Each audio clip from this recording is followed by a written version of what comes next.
Assalamualaikum warahmatullahi wabarakatuh. Apa khabar murid-murid semua?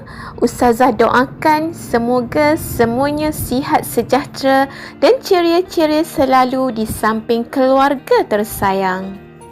Bertemu kita lagi bersama Ustazah Wan Suhana untuk mata pelajaran Pendidikan Islam tahun 4 bidang Jawi. Murid-murid semua bolehlah merujuk buku teks Pendidikan Islam tahun 4, muka surat 58, 59, 60 dan 61. Agak-agaknya tajuk apa yang akan Ustazah ajar pada hari ini?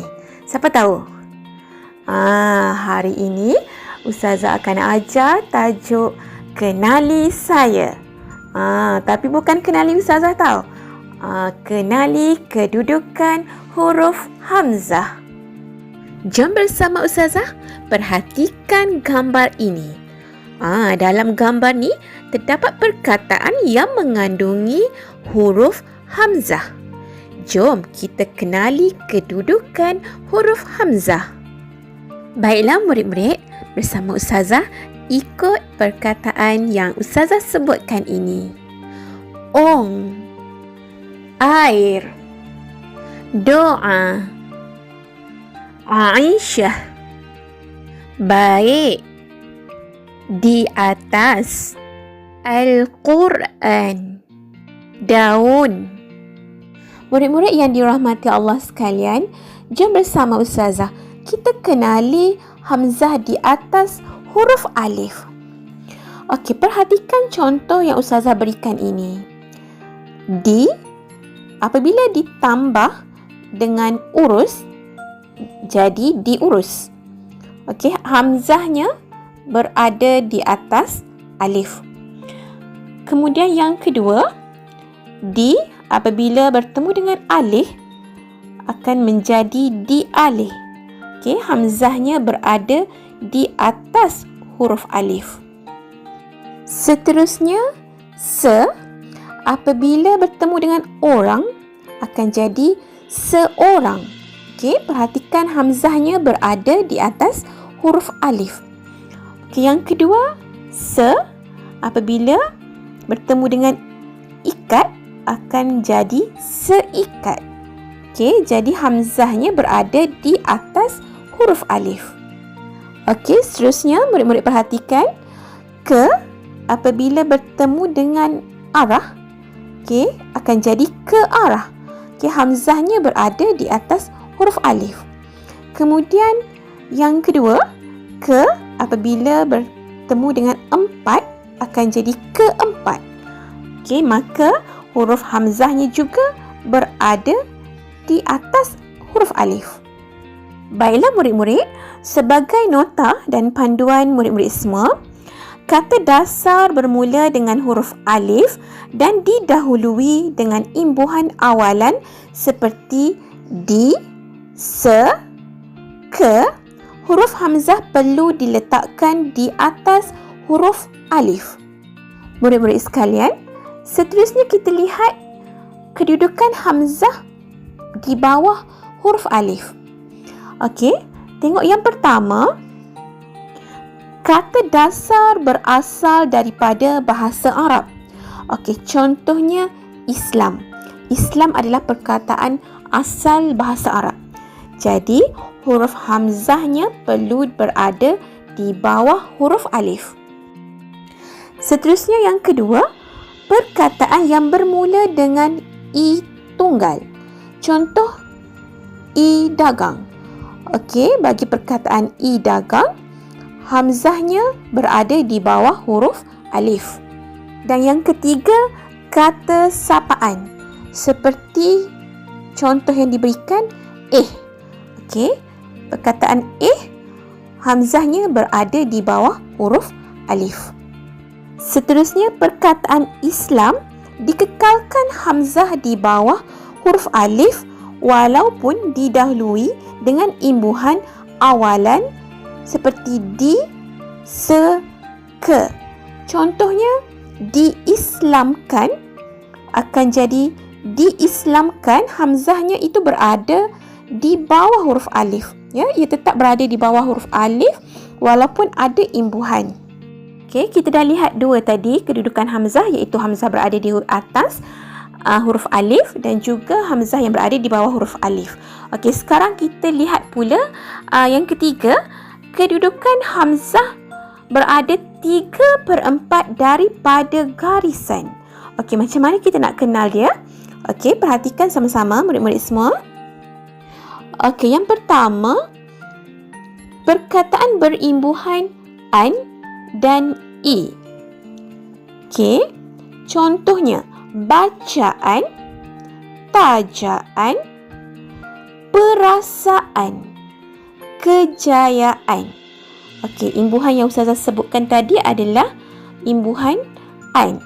Okey, perhatikan hamzahnya berada 3/4 daripada garisan. Okey, kita lihat pula perkataan berimbuhan i.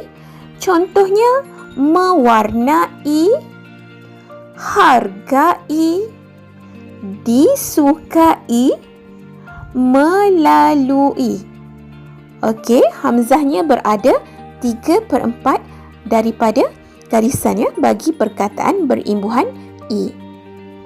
Seterusnya yang kedua, kata nama khas seperti ang, ong. Okey, hamzahnya perlu berada 3/4. Okey, ang atau ong yang Ustazah sebutkan tadi biasanya nama khas bagi orang yang berbangsa Cina ya. Yang ketiga, kata dasar daripada suku kata gabungan ai, au, oi. Okey, kita lihat contoh yang diberikan seperti air, paip, paus, laut, duit, buih. Okey, huruf alifnya perlu berada 3/4 daripada garisan ya, kerana terdapat suku kata gabungan iaitu ai, au, oi. Murid-murid yang Ustazah sayangi sekalian, okey, cuba perhatikan ejaan Jawi bagi gabungan vokal a. Okey, contohnya ejaan Ruminya perkataan ero angkasa.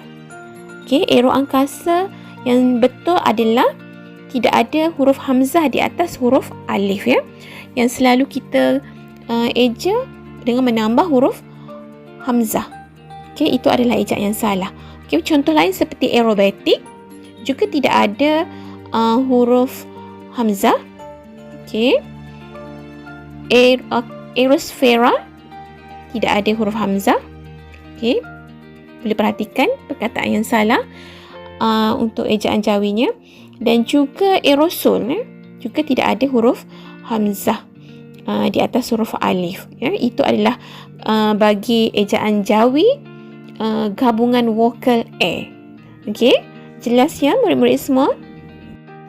Okey, yang keempat, kita lihat kedudukan hamzah setara dengan garisan. Okey, perhatikan contoh yang Ustazah berikan. Al-Quran, wudu, ulama, doa, anbiya, isya, ikhfa. Okey, kedudukan hamzahnya semuanya berada setara dengan garisan. Okey, sebenarnya saiz huruf hamzah yang berada setara di atas garisan adalah lebih besar daripada saiz huruf hamzah pada kedudukan yang lain. Okey, murid-murid boleh perhatikan ya, pada contoh yang diberikan tadi ya, hamzahnya lebih besar. Sekiranya menerima imbuhan apitan, huruf hamzah ditulis 3/4. Okey, contohnya didoakan. Okey, hamzahnya akan berada 3/4 daripada garisan. Seterusnya kita lihat yang kelima, kedudukan hamzah berumah. Okey, perhatikan contoh yang Ustazah berikan ini. Malaikat, Izrail, masalah, Jibrail, Mikail, tahniah. Okey, sebagai nota dan panduan murid-murid semua, bentuk hamzah mempunyai rumah mengikut keadaannya. Okey, perhatikan contoh ini. Okey, contoh ini apabila terdapat huruf yang tidak boleh bersambung sebelumnya. Contohnya seperti malaikat. Okey, yang kedua, contoh ini pula. Apabila terdapat huruf yang boleh bersambung sebelumnya. Contohnya, masalah. Baiklah murid-murid, selesailah sudah pembelajaran kita pada hari ini untuk mata pelajaran pendidikan Islam, bidang Jawi, tajuk Kenali Saya. Terima kasih kerana sudi menonton video Ustazah ini. Ustazah harap video ini memberi manfaat kepada semua yang menonton. Okey, seperti biasa, jangan lupa tahu di bahagian description video ini Ustazah ada sediakan soalan Google Form sebagai latihan pengukuhan. Murid-murid bolehlah menjawabnya nanti ya. Bye, kita jumpa lagi pada video yang akan datang. Assalamualaikum.